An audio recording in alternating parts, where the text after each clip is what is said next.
कहते हैं सोमवार के दिन की अष्टमी पढ़ने पर। कौन से दिन?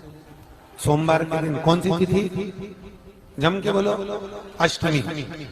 सोमवार के दिन अगर अष्टमी तिथि पड़े और उस दिन अगर 5 बेलपत्र भगवान शिव को समर्पित कर दी जाए तो व्यक्ति जो सोचकर, जिस कामना से, जिस मनवांछित फल के लिए बेलपत्र चढ़ाता है, उसकी वो कामना मात्र 3 महीने में पूरी हो जाती है।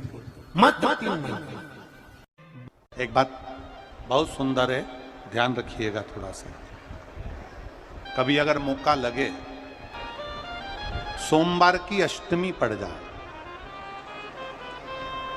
क्या पड़ जाए? सोमवार की, जम के बोलो जरा, अष्टमी। या तो सोमवार की अष्टमी पड़ जाए, या हर महीने शिवरात्रि आती है, हर महीने आती है, या तो सोमवार की अष्टमी पड़ जाए या फिर सोमवार की शिवरात्रि पड़ जाए, हर महीने आती है। प्रयास करना कहीं से देसी गाय का दूध मिल जाए, थोड़ा सा दूध देसी गाय का मिल जाए, थोड़ा सा दूध देसी गाय का, थोड़ा सा दूध अगर प्राप्त हो जाए,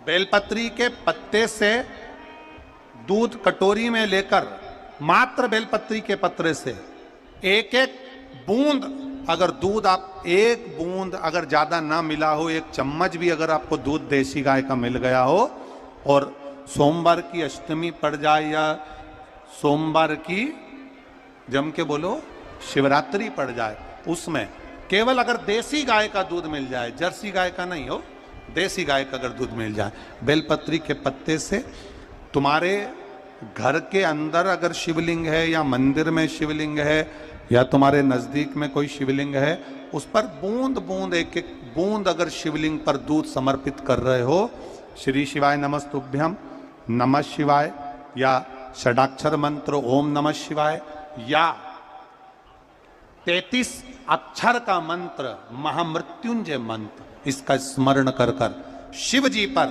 देसी गाय का दूध समर्पित कर कर इस बेलपत्री को अशोक सुंदरी वाली जगह पर अगर आप समर्पित कर देते हैं, फिर आप जिस भी चीज के लिए अप्लाई करें, मेरा देवाधिदेव महादेव आपका हाथ पकड़कर खींचकर आगे बढ़ा ही दे। मेहनत करना, कर्म पूरा करना, पढ़ाई अच्छी करना, और पढ़ाई के साथ में विद्या अध्ययन करने के साथ में, अच्छी मेहनत के साथ में देसी गाय का दूध भगवान शंकर को समर्पित करना, भगवान शंकर को समर्पित करना, देसी गाय का दूध धीरे धीरे धीरे धीरे समर्पित करना, भाव के साथ आप समर्पित करें। देसी गाय का दूध एक एक बूंद समर्पित करिए, धीरे धीरे समर्पित करो। और देसी गाय का दूध जब धीरे धीरे समर्पित करें, बड़े रास्ती से, आनंद से धीरे धीरे जब आप समर्पित करेंगे, बेलपत्री वही दूध में सनी हुई बेलपत्र अशोक सुंदरी वाली जगह पर, उस समय पर डंडी का भाग शिवलिंग की ओर नहीं होना चाहिए, उस समय पर डंडी का भाग जहां से पानी बहकर जाता है अशोक सुंदरी की ओर से, वहां पर होना चाहिए। कार्य में सफलता मिलती ही है। शिव तत्व को धारण करें। सोमवार की अष्टमी का मतलब आपको इंदौर की कथा में बताया था, जिस दिन शंकर और पार्वती के मिलन का दिवस हो, और केवल एक माता पार्वती के अकेले मिलन का नहीं, 64 योगनिया तक भगवान शंकर से मिलने के लिए आती है। पीला चंदन लगा लेना। कितना लगाना है? बीच वाला जो पत्ता है उस पर पीला चंदन। जब आपको लगे कि मेरा जीवन बहुत कष्टमय है, अब ये रोग, अब ये कष्ट दूर ही नहीं हो रहा, अब ये आए दिन तकलीफ पर तकलीफ बढ़ती जा रही है, आए दिन रोग, बीमारी, पैसा घर में बच नहीं रहा, बहुत कष्टमय जीवन है, इसमें लगाओ पीला चंदन बेलपत्री की बीज पत्ती पर। महाराज, और बीज पत्ती पर जब चंदन लग जाए, लगने के बाद में ये दोनों पत्ती पर लाल चंदन लगा लीजिए। इन दोनों पत्ती के बीच में जो डंडी का भाग होता है, आपको कहा था, आपको स्मरण में होगा शायद, हमने जब बेलपत्री की महत्वता बताई थी तो उस बेलपत्री की महत्वता में कहा था ब्रह्मा विष्णु महेश ये 3 हैं, बोला था। बीच में ये बड़ी पत्ती से लेकर जो 2 पत्तियां होती हैं, इनके बीच में जो जगह बचती है, इसमें मां पार्वती के 64 योगनियां, मां पार्वती अपनी पूर्ण सिद्धि के साथ में जितनी भी देवी के स्वरूप हैं, वो माता 64 योगनियां देवी के स्वरूप में यहां पर विराजमान होती हैं। 2 पत्ती के नीचे से जो डंडी होती है नीचे तक, ये पूरी डंडी में 33 कोटि देवी देवताओं विराजमान होते हैं इस पूरी डंडी के अंदर।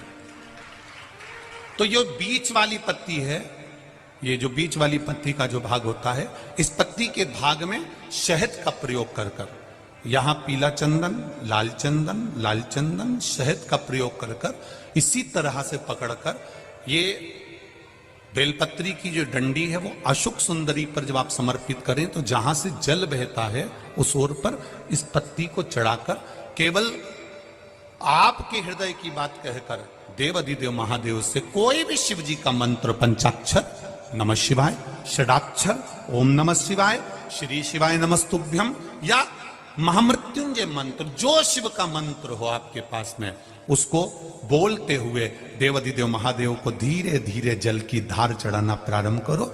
जल की धार जब पूर्ण होने लगे, उसमें थोड़ा जल बचे, तब अशुक सुंदरी पर जो तुमने बेलपत्र चढ़ाई है वहां उस जलधार को चढ़ा। ये प्रयोग आपको केवल सोमवार की अष्टमी पढ़ने पर ही करना है। कौन से दिन करेंगे? जम के बोलिए जरा। सोमवार की अष्टमी पढ़ने पर यह प्रयोग करें और जल चढ़ाकर बाबा से विनती कर कर उसी बेलपत्र को वापस उठाकर कहीं जलाशय में या किसी पेड़ के नीचे विसर्जन कर दें और 1 लोटा जल वहां भी चढ़ा दें। बस निवेदन कर कर आ जाइए, मेरा बाबा 3 माह के अंदर हाथ जरूर पकड़ेगा और आपको दलदल से बाहर निकाल